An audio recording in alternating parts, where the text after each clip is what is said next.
Paz a todos, amém? Glória a Deus.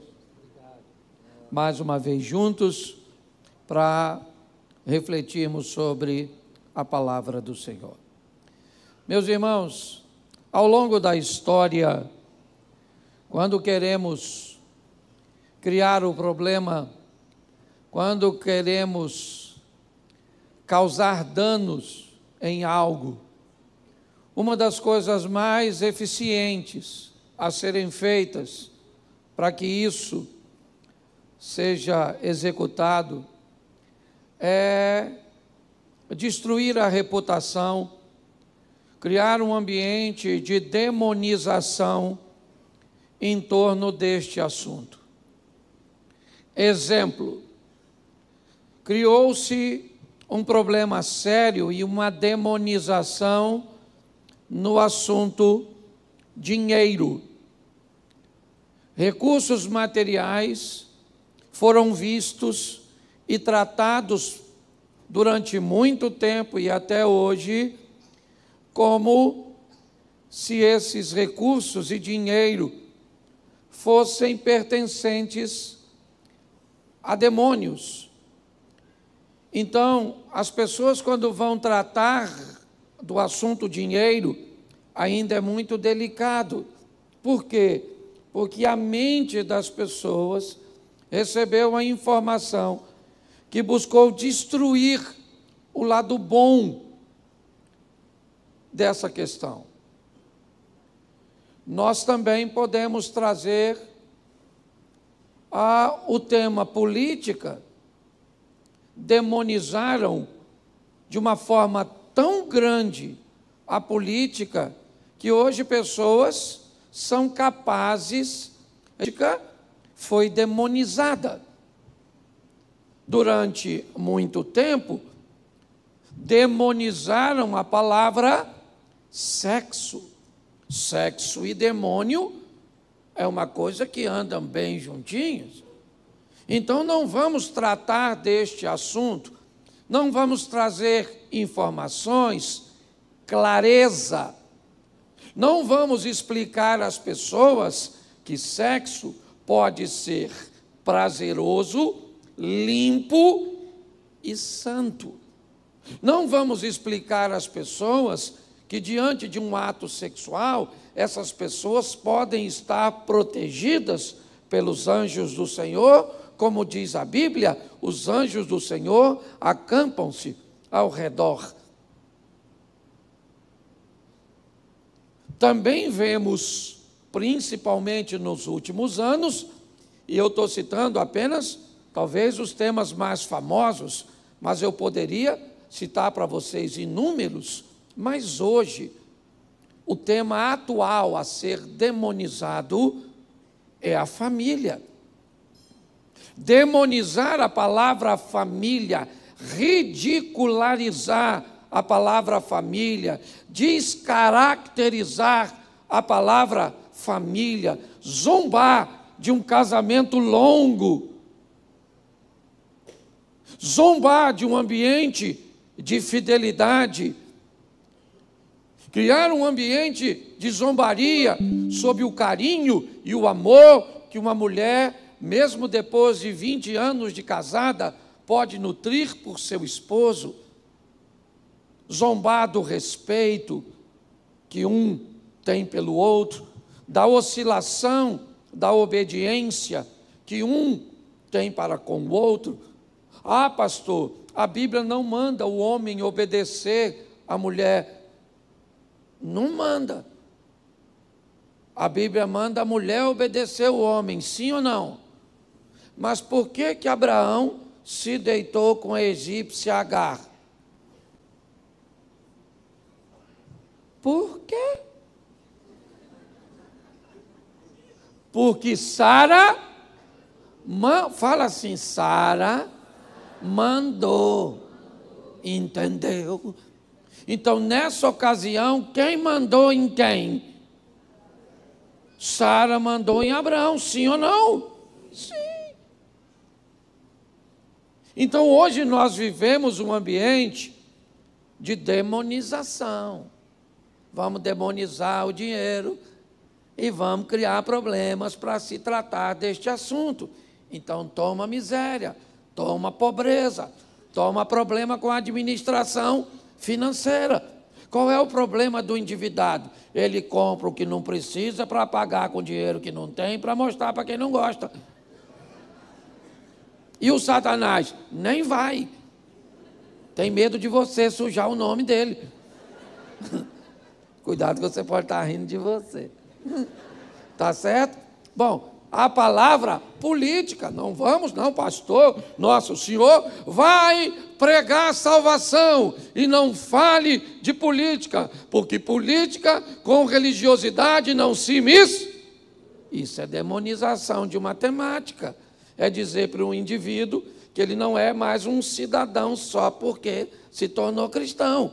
Isso é burrice, mas de um sistema que tem um alto poder de fala, tá certo? E acaba estabelecendo sofismas, certo? Ou seja, verdades.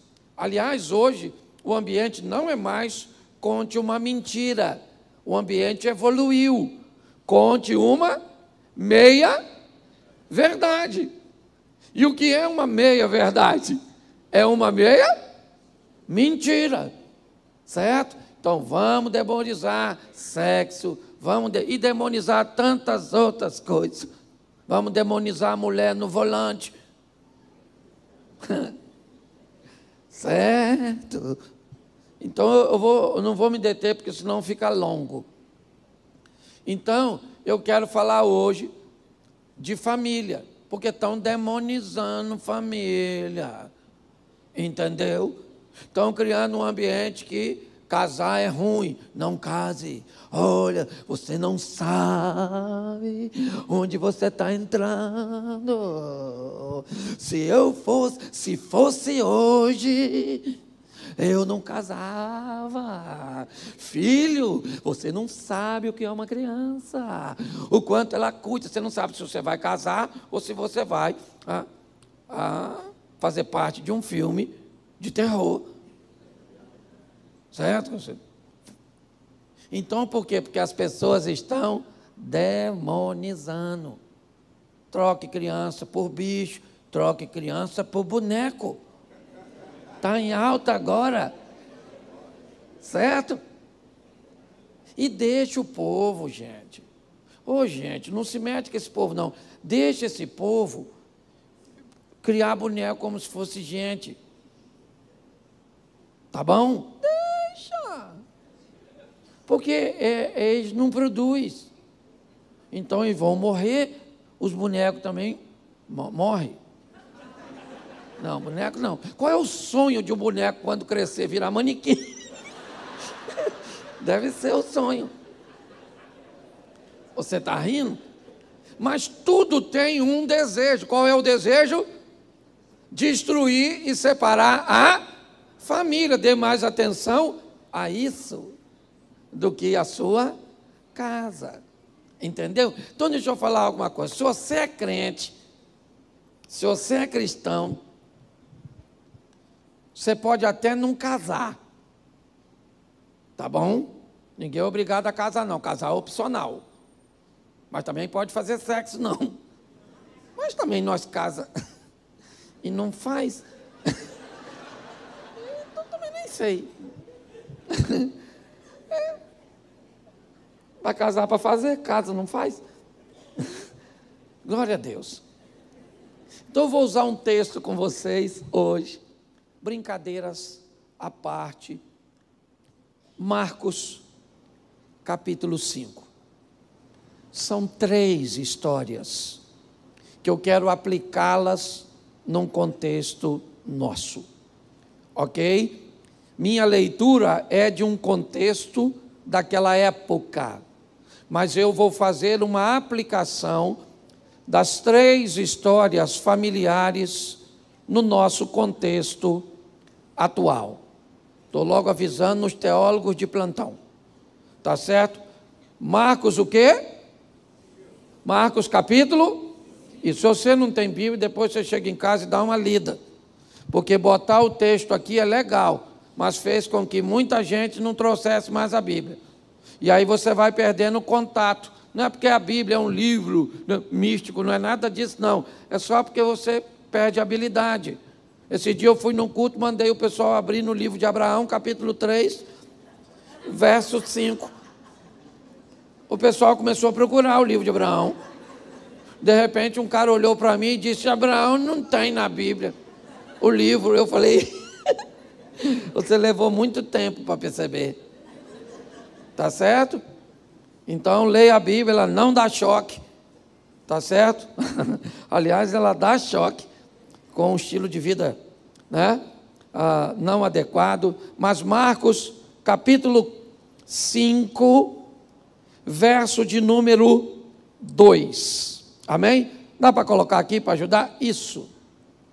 E saindo ele do barco, lhe saiu logo ao seu encontro dos sepulcros um homem com espírito imundo. Amém? Amém? Isso. Preste atenção no verso 3, eu vou usar bastante aqui. O qual tinha a sua morada nos sepulcros, e nem ainda com cadeias o podia alguém prender. Preste atenção em que tipo de homem e de pessoa nós estamos vendo. É importante você entender que este cara tem família. Este cara tem uma casa para morar.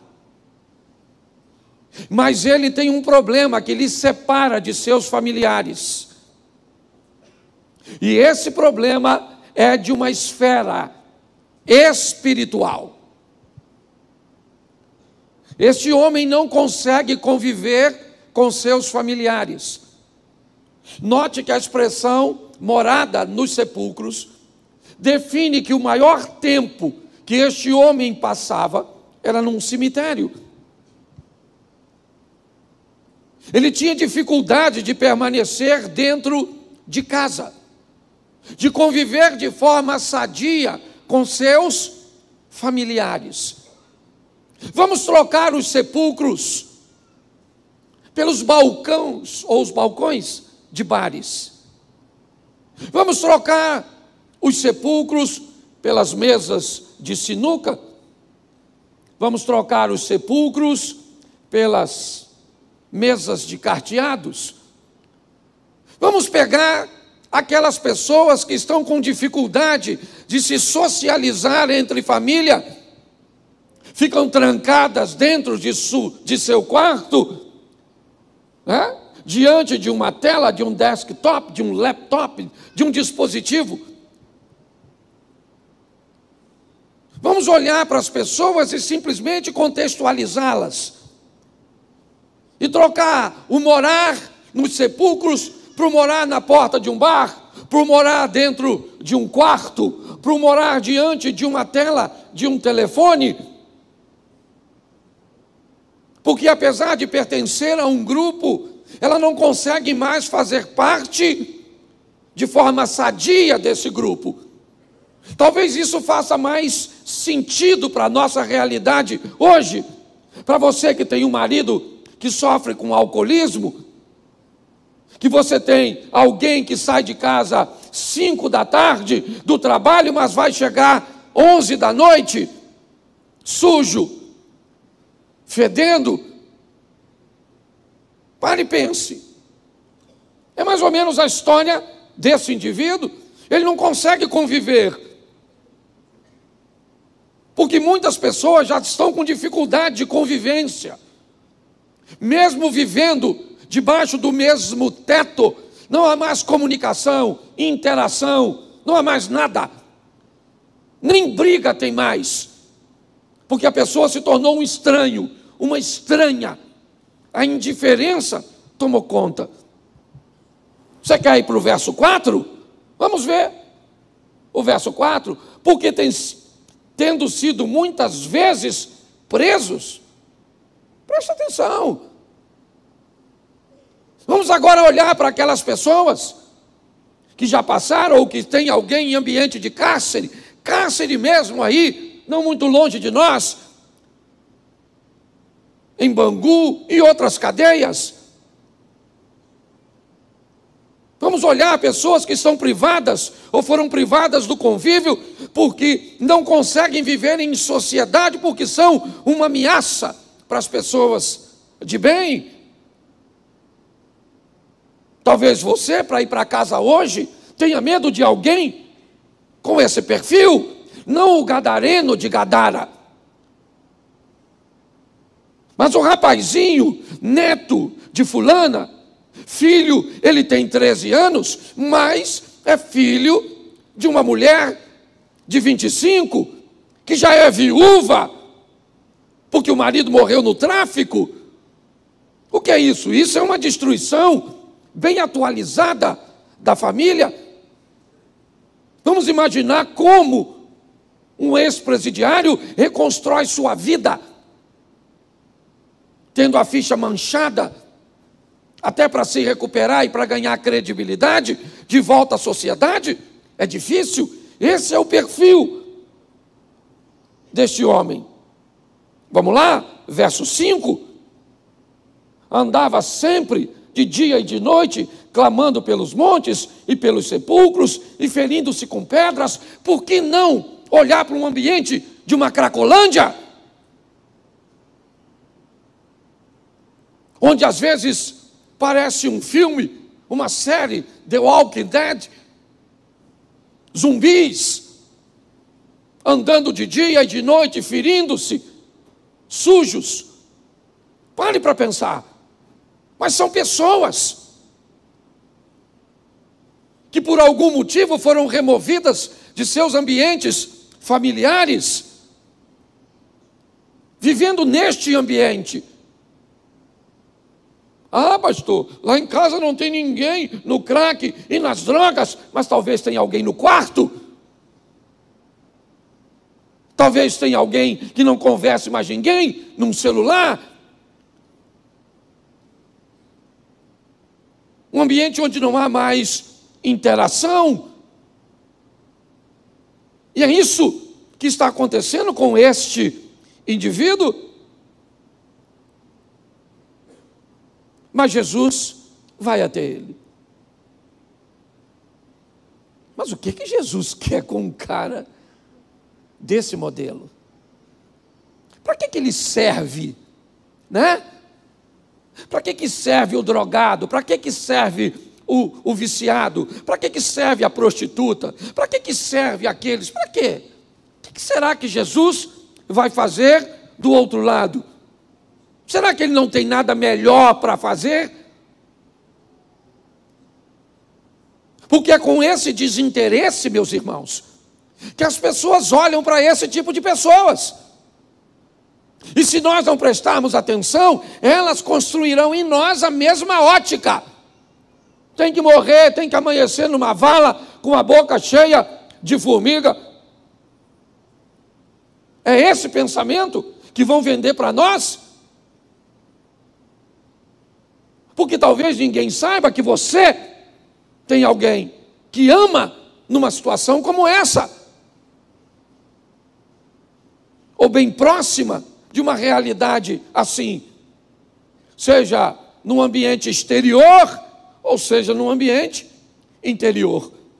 Mas ainda no capítulo 5, no verso 19, diz assim: Jesus, porém, não lhe permitiu, mas disse-lhe: vai para a tua casa, vai para os teus e anuncia-lhes quão grandes coisas o Senhor te fez e como teve misericórdia de ti. Está na hora de você que é cristão acreditar que seu Deus pode ir numa boca de fumo, pode ir num boteco, pode ir num ambiente onde tem alguém destruído pelo poder do pecado, restaurar essa pessoa e devolver essa pessoa para sua casa, para sua família, para sua esposa. Quer trocar o bandido, o viciado pelo adúltero? Fique à vontade. Quer trocar qualquer coisa por sua esposa que está apaixonada por outro homem? Faça a adaptação que crie um ambiente de atualização do texto bíblico na sua vida. Mas o que eu quero que você entenda é que quando Jesus muda a vida deste homem, sabe o que o homem diz? Me deixa ir com o Senhor. E Jesus disse: eu não vim mudar a sua vida para levar você comigo. Eu vim mudar sua vida para ficar com você no meio dos seus. Vá para a sua casa, meu filho. Você saiu de lá pelado, vai voltar vestido.